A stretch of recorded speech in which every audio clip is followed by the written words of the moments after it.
What's up, you beautiful people? Welcome back to the channel. Today we're going to talk about something that I never imagined I would make a YouTube video about. We're going to talk about something that is only really written about in books, or something that you see in movies. It's something that you hear stories about, but you don't actually experience yourself. And what's really interesting about today's video is that at the end of it, I'm going to explain to you how something similar may have happened to you in the past.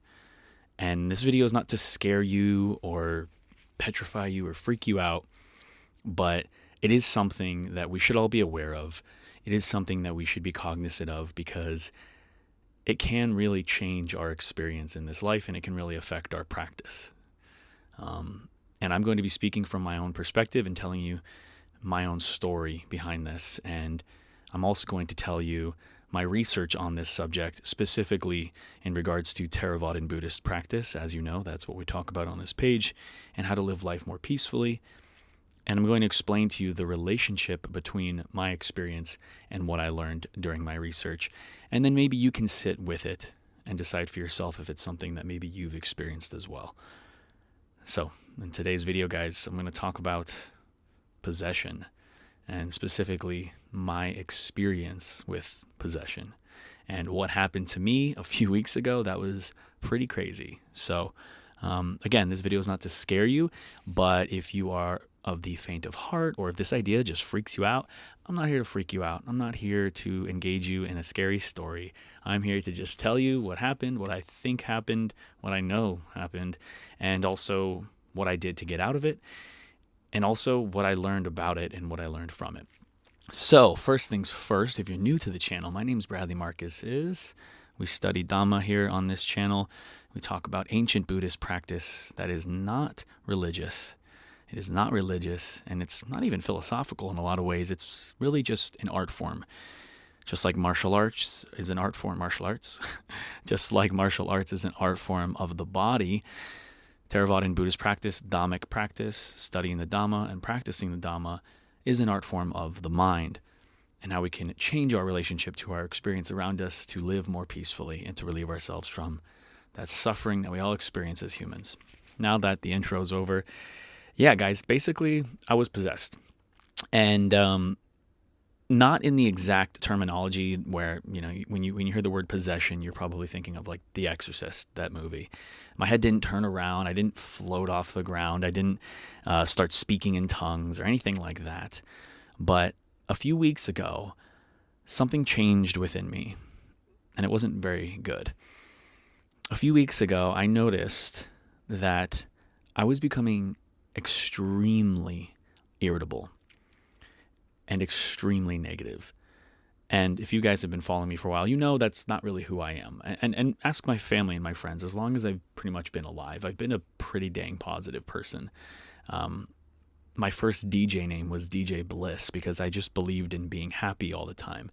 There were stories of me as a little kid popping bottles of champagne on New Year's and spraying it all over the place with my family, not even knowing really what I was doing, but just, seeing it on a movie, and it looked fun, and I was just such a happy kid. I just wanted to celebrate with everybody, and I just wanted to be happy. And so when a few weeks ago I noticed this dark change within me, I knew something was up. But the problem was that this dark change really took over most of my focus. I was snapping, at my partner. I was being irritable with my family. I was doing things without even a thought behind it. I was losing the sati, or mindfulness, that I usually carry.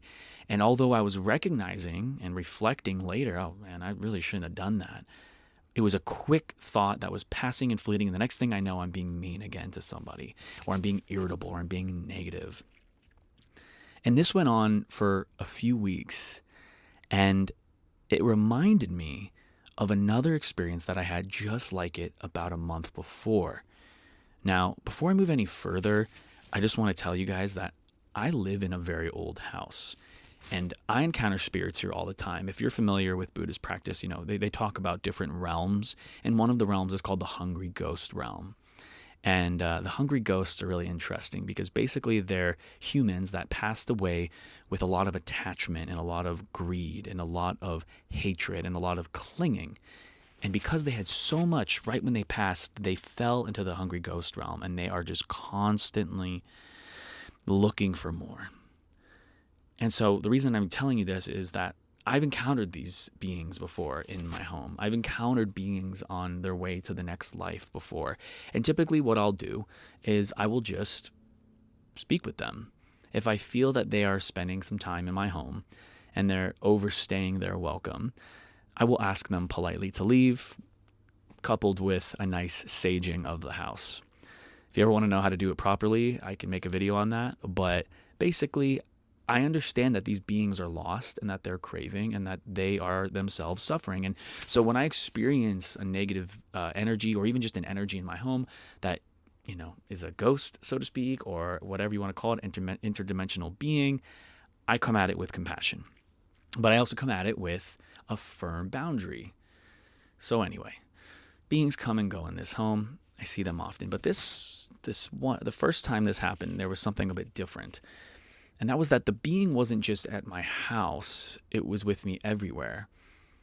And I was feeling this, negative feeling about myself and my career, etc. Well, anyway, the first time this happened, I noticed a change within me after I went into the ocean. Many people know that the ocean is cleansing. So I started feeling irritable, etc. I ended up going to the ocean one weekend. And when I got out, everything was just different. That negative feeling about my life and my career was gone. I felt like a weight had been lifted off of me. And I remember telling myself everything is going to be okay. The next day I spoke with my friend who's an energy worker, and she explained to me that what I was probably going through was some sort of possession, so to speak, or how she maybe framed it was this energy kind of vampire, this energy that hangs around you. And I was like, God, I didn't even know that was a thing. She's like, yeah, it's a thing. They kind of can like pull your energy. They can hang around and they change you. They change who you are, and you don't even realize it. So anyway, fast forward to, a few weeks, and it happens again. And the same situation happens. I find myself being negative, etc., like I said earlier. But this time, I wasn't by the ocean. This time, I did something that I think was extremely powerful. And if it wasn't for my Buddhist practice here, I wouldn't be able to do this in such a way. What I decided to do was, when I finally recognized that this being was with me, I was heading to my family's, my niece's birthday. It was her first birthday. My entire family was there. My dad flew out from Colorado. And I remember saying, why am I so upset? Like, I'm about to go with my family and hang out. Like, this is such a special moment. Why am I feeling so negative? And it clicked. Maybe there's an energy with me. Maybe there is a possession happening. Maybe there is this energy attaching to me. And in that moment, I felt it. I stopped for a moment and I just felt this weight. And I remembered the weight before that had been lifted off of me after I went into the ocean. And so I told myself, if there's an energy here, then I'm going to ask it to leave. Actually, no, I'm not just going to ask it to leave. I'm going to tell it to leave, but with compassion, but with loving kindness, but with the understanding and the knowing that this being is simply lost, is simply a hungry ghost. And so that's exactly what I did. Without uttering a word, I spoke to it. I spoke to it telepathically. I thought, hey, I know you're with me, and I know that you are lost, but you can no longer be with me. This is my body, this is my life, and this is my energy. And you must go. You are not allowed to stay. And I wish you well. I wish you to be free of this suffering. I wish that you let go of this clinging. I wish that you find your way. And I truly felt that. I mean, I really felt that. With my Buddhist practice, we spend a lot of time thinking about others' suffering and the pain that we all put ourselves through. And so you get to feel compassion for that being when you do that. And there's different types of meditations for this, but one of them is called metta, which means loving kindness, that of a friend. So I pictured this being to be my friend, and I gave it love. And within moments, I felt a slight change. Not immediate, huge change, but a slight change at first. I went home after we had the birthday party and took a nice, long, restful sleep and woke up the next morning feeling like myself again, baby. Man, it was liberating. And it got me thinking, okay, well, everything that I've ever learned about Buddhist practice, I found to be true. And I don't find it to be true because I've read it, and I don't find it to be true because this guy said so. I find it to be true because I practice it. I take the teaching, I put it into practice, and I see the results. This is what the Buddha preached. This is what the Buddha talks about. Ehipassiko. Don't believe me. Don't believe anything I say. Don't believe a dogmatic story. Try it for yourself. There are no dogmas in Buddhism. So with that background, I thought to myself, well, maybe there's something about this in Buddhist practice. And I did some research, and funny enough, there are some suttas or Buddhist stories that talk about this, that talk about becoming possessed. And I find this to be so fascinating because, these texts have been around for thousands of years. And if you're into New Age spirituality or Eastern spirituality, it's just an interesting thing that people talk about this. And basically what it was said was that there were some stories about spirits or entities following people home, following them home. One story was of a little kid who was followed home after playing in a park, and they just couldn't stop crying at night. They were upset, and it wasn't that they were necessarily scared of anything, but they just were upset. They were angry, and as a child, of course they're going to cry. Children are children. And the woman went to a monk and asked them, what is going on with my child? And with some investigation, they found that park that child played in was a burial ground for some sort of soldiers, years before. And there was a soldier there who passed away and never left that area. And that child, well, it attached itself to that child. So I did a bit more research. Well, why? Why did that happen? Why does this happen to us? And basically what I understood, according to the Buddhist teachings, is that if one has a pure mind, without greed, without hatred or ignorance, and one has a pure mind with generosity, holds compassion and wisdom, then that pure mind, there's no way for any entity to attach to it. There's no way or possibility that it will have an attachment or cling to it or follow that person home. That other being cannot be with that being that has a pure mind, because that being has an impure mind, has a dirty mind, so to speak, a greedy mind, a hateful mind. That's why they are in this position. Well, anyway, basically what I understood from it was that when we hold ourselves in these places, these greedy, these hateful places in our own minds, we are attracting these negative energies. And not only that, but we are allowing them to latch on to us. And I think it has to do with a synchronicity, like a resonance. Basically, you're already at that, so to speak, frequency, if you want to use New Age terminology, New Age spirituality, right? You're already at that frequency. Well, that being can now just hang out with you. And the best way to describe this feeling of this possession was that I felt like I was just with somebody who was pissed off all the time. When you walk into a room after somebody, gets in an argument or a fight and there's just that negative energy, it felt like that, but all the time, everywhere I went. And it was just affecting me. It was making me mad.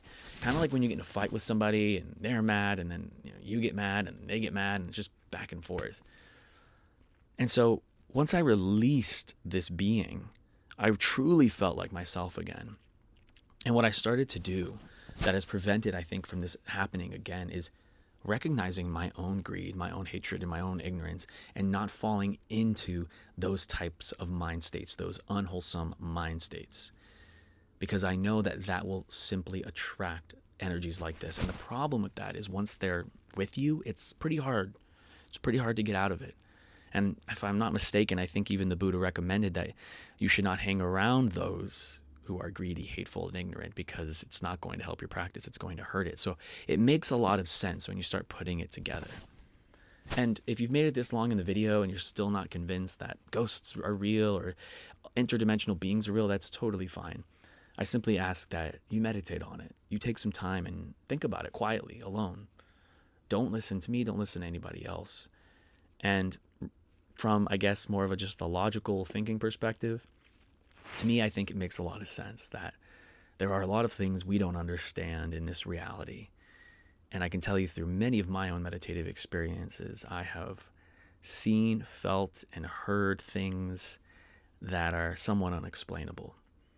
So moving forward, how you can apply this to your own situation is don't hold hateful, ignorant, or even, ignorant or even greedy mind states. And if you find yourself doing that too often, continue to meditate. And then if you still find yourself struggling, even with your mindfulness practice, as I was doing, because I was still meditating while I was possessed this entire time. I was still meditating. I was trying to keep it going, and I was just really struggling.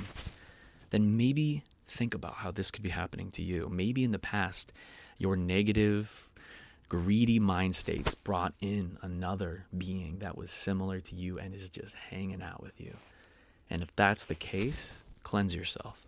Cleanse yourself by radiating loving kindness. If you want to go down and go get some sage and cleanse yourself that way, jump in the ocean or a body of water. But you can cleanse yourself simply by recognizing that there might be some negative energies around you, whether they be beings or just balls of energy, and ask them, no. Tell them and set that boundary that they cannot be here anymore. And do that with compassion, with love, not with anger or hate, because that's only going to bring more of that. You have to recognize that they themselves are suffering and that they need to be let go and that they need to move on and that they need to find their own path, but they cannot do it here and they cannot do it using your energy. Yeah, something I never thought that I would ever experience. And now that I have, I think that I'm going to be so aware of this now moving forward anytime I experience something like this. So that's today's video, guys. Thanks for listening. It's very interesting. It's a very interesting experience. And let me know if you guys have any questions. I'm here on this channel to provide to you wisdom, to provide to you spiritual understandings through meditation, and also just talk about our lives as humans and how a lot of these things are crazy, and I'm here to help you through it. You can also check me out on Insight Timer, where I do teach some meditations, but just say hello in the comments. I want to hear from you guys. I think the YouTube algo finally found a pocket of people that like my stuff. So, and finally, check out this dope hoodie my friend made. Isn't it sick? It is French Terry with a potassium wash. So, these are going to be dropping soon. Let me know if you have any questions about them. But I don't know, just shameless friendship promotion right now because I think it's awesome and people like it. So anyway, all right. May you be well all. Much love to you. Be at peace. Go help somebody today. Smile at a friend. Smile at a stranger. And I'll see you on the flippity flip.